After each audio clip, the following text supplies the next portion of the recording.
شروع کرتا ہوں اللہ تعالیٰ کے نام سے جو بڑا مہربان نہایت رحم والا ہے۔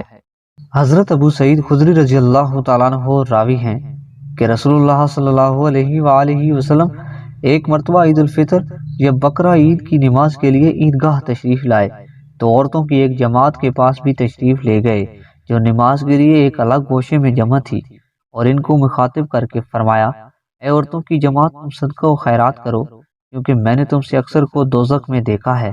یہ سن کر ان عورتوں نے کہا، یا رسول اللہ، اس کا سبب؟ رسول اللہ صلی اللہ علیہ وآلہ وسلم نے فرمایا، تم لعن و طعن بہت کرتی ہو اور اپنے شوہروں کی نافرمانی و ناشکری کرتی رہتی ہو، اور میں نے عقل و دین میں کمزور ہونے کے باوجود ہوشیار مرد کو بے وقوف بنا دینے میں تم سے بڑھ کر کسی کو نہیں دیکھا۔ یہ سن کر ان عورتوں نے عرض کیا، یا رسول اللہ، ہماری عقل اور ہمارے دین میں کیا کمی ہے؟ آپ صلی اللہ علیہ وآلہ وسلم نے فرمایا، کیا ایک عورت کی گواہی آدھے مرد کی گواہی کے برابر نہیں ہے؟ یعنی کیا ایسا نہیں ہے کہ شریعت میں دو عورتوں کی گواہی ایک مرد کی گواہی کے برابر سمجھی جاتی ہے؟ انہوں نے کہا، جی ہاں، ایسا ہی ہے۔ آپ صلی اللہ علیہ وآلہ وسلم نے فرمایا، اس کی وجہ عورتوں کی عقل کی کمزوری ہے۔ اور کیا ایسا نہیں ہے کہ جس وقت عورت حیض کی حالت میں ہوتی ہے تو نہ نماز پڑھتی ہے اور نہ روزہ رکھتی ہے؟ انہوں نے کہا، جی ہاں، ایسا ہی ہے۔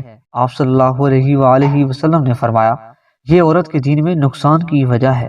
حضرت ابو ہریرہ رضی اللہ تعالیٰ عنہ فرماتے ہیں کہ رسول اللہ صلی اللہ علیہ وآلہ وسلم نے فرمایا، اللہ تعالیٰ فرماتا ہے کہ ابن آدم یعنی انسان مجھ کو جھٹلاتا ہے اور یہ بات اس کے شایان نہیں اور میرے بارے میں بدگوئی کرتا ہے، حالانکہ یہ اس کے مناسب نہیں ہے۔ اس کا مجھ کو جھٹلانا تو یہ ہے کہ وہ کہتا ہے جس طرح اللہ نے مجھ کو اس دنیا میں پہلی مرتبہ پیدا کیا ہے، اسی طرح وہ آخرت میں مجھ کو دوبارہ ہرگز پیدا نہیں کر سکتا، حالانکہ دوبارہ پیدا کرنا پہلی مرتبہ پیدا کرنے کے مقابلے میں مشکل نہیں ہے۔